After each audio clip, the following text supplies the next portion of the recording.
श्री स्वामी समर्थ. नमस्कार, मी नंदिनी. माझ्या यूट्यूब चॅनलवर तुमचं खूप मनापासून स्वागत करत आहे. तुमच्या मनातील सर्व चांगली इच्छा स्वामी महाराज पूर्ण करो ही स्वामींच्या चरणी प्रार्थना करते आणि आजच्या व्हिडिओला सुरुवात करते. तत्पूर्वी तुम्ही जर चॅनलवर नवीन असाल तर चॅनलला सबस्क्राईब करा. त्याचबरोबर शेजारचं जे बेल आयकॉनचं बटन आहे ते प्रेस करा, जेणेकरून मी जेव्हा नवीन व्हिडिओ अपलोड करेन त्याचं नोटिफिकेशन सर्वात अगोदर तुम्हाला मिळेल आणि तुम्ही एकही व्हिडिओ मिस करणार नाही. तर चला करूया व्हिडिओला सुरुवात. तर पहा, उद्या आहे संकष्टी चतुर्थी. उद्या शनिवार देखील आहे आणि संकष्टी चतुर्थी देखील आहे.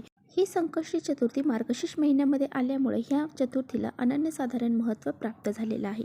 त्यामुळे या दिवशी आपल्याला गणपती बाप्पांची पूजा अर्चा देखील करायची आहे आणि त्याचबरोबर काही घरामध्ये उपाय देखील करायचे आहे. आपल्या सर्वांनाच लाडके आवडते दैवत म्हणजे गणपती बाप्पा आणि त्यांची ही चतुर्थी, त्यांना समर्पित असणारी ही चतुर्थी, या दिवशी आपल्याला गणपती बाप्पांची विशेष अशी पूजा करायची आहे. त्यांना पंचामृताने अभिषेक घालायचा आहे. त्याचबरोबर अथर्वशीर्षाचं पठण करत आपल्याला हा अभिषेक घालायचा आहे आणि त्याचबरोबर जे अभिषेकचं पाणी आहे तर ते आपल्या मुलांना प्यायला द्यायचं आहे, ज्यामुळे आपल्या मुलांच्या बुद्धीमध्ये वाढ होते आणि मुलांच्या कधीही अभ्यासामध्ये समस्या निर्माण होत नाही. तर पहा, संकष्टी चतुर्थीला आपल्याला उपवास हा करायचा असतो आणि उपवास केल्याने गणपती बाप्पा आपल्यावरती प्रसन्न होतात. त्याचबरोबर गणपती बाप्पांना आवडणारे दुर्वा, त्याचबरोबर लाल जास्वंदीचे फूल हे त्यांना अर्पण करायचे आहे. त्याचबरोबर शक्य झाल्यास आपल्याला त्यांना मोदक देखील अर्पण करायचे आहेत. जर आपल्याला शक्य नसेल मोदक अर्पण करणं तर गुळ खोबऱ्याचा नैवेद्य दाखवला तरी चालेल. तर पहा, प्रथम पूजनीय असणारे गणपती बाप्पा हे बुद्धीचे, ज्ञानाचे आणि विघ्नहर्ता आहेत. तर पहा, आपण खूप सारी मेहनत करतो, त्याचबरोबर खूप सारा प्रयत्न करतो आणि ते प्रयत्न मेहनत करूनही आपल्याला यश प्राप्त होत नाही आणि आपल्याला म्हणावं अशी लक्ष्मी प्राप्त होत नाही, पैसा आपल्या घरामध्ये येत नाही आणि या सर्व गोष्टी ज्या आहेत ना, त्या सर्व आपल्या घरामध्ये काही दोष निर्माण झाल्यामुळे किंवा मग आपल्यामध्ये काही नकारात्मक शक्ती असल्यामुळे आपल्या घरामध्ये दारिद्र्य निर्माण होते आणि आपल्या घराची प्रगती होण्यापासून थांबली जाते. त्यामुळेच पहा, आपल्याला आपल्या घरामध्ये पूजा करण्याबरोबरच काही उपाय देखील करायचे आहेत. तर आपल्याला अंघोळीच्या पाण्यामध्ये अशी ही एक वस्तू टाकायची आहे, ज्यामुळे आपल्या कठीण इच्छा ताबडतोब पूर्ण होतील आणि आपल्या 7 पिढ्यांचे दारिद्र्य नष्ट होऊन जाईल. म्हणजे आपल्या पुढच्या पिढींचे सुद्धा दारिद्र्य हे नष्ट होऊन जाईल.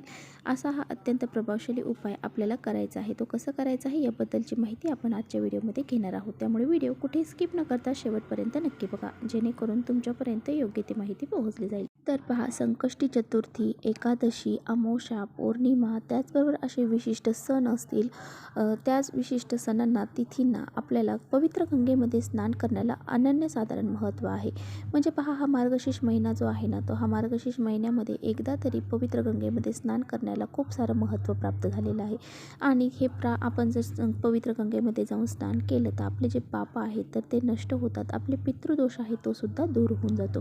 तर असं हे आपल्याला पवित्र गंगेमध्ये स्नान करणं शक्य नाही. त्यामुळे आपल्याला अंघोळीच्या पाण्यामध्ये काही वस्तू टाकायच्या आहेत. तर आपल्याला कोणत्या कोणत्या वस्तू अंघोळीच्या पाण्यामध्ये टाकायच्या आहेत?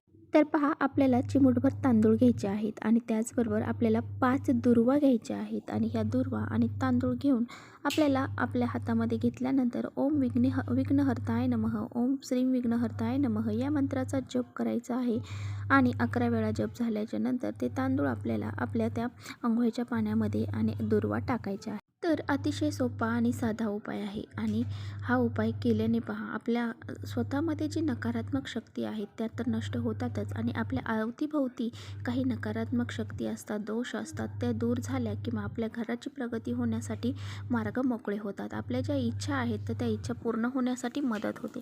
त्यामुळे ह्या 2 वस्तू आपल्याला अंघोळीच्या पाण्यामध्ये टाकून आपल्याला अंघोळ करायची आहे. अंघोळ करत असताना ओम गण गणपते नमः, ओम गण गणपते नमः या मंत्राचा जप करत राहायचा आहे आणि हा जप केल्यामुळे आपल्या घरामध्ये पहा, जे काही नकारात्मक शक्ती आहेत तर त्यांना त्रास होतो आणि त्या नष्ट होऊन जातात.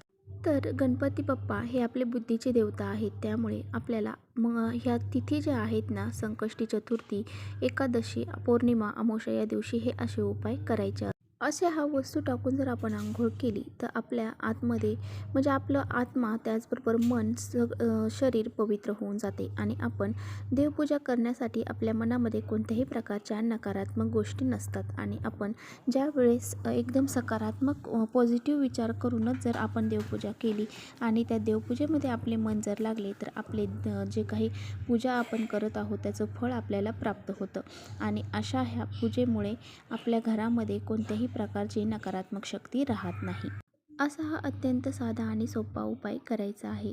उपाय हा अतिशय साधा सोपा आहे, परंतु हा तुम्हाला खूप सारे रिझल्ट देणारा उपाय आहे. म्हणजे तुमच्या ज्या इच्छा आहेत त्या पूर्ण करणारा उपाय आहे.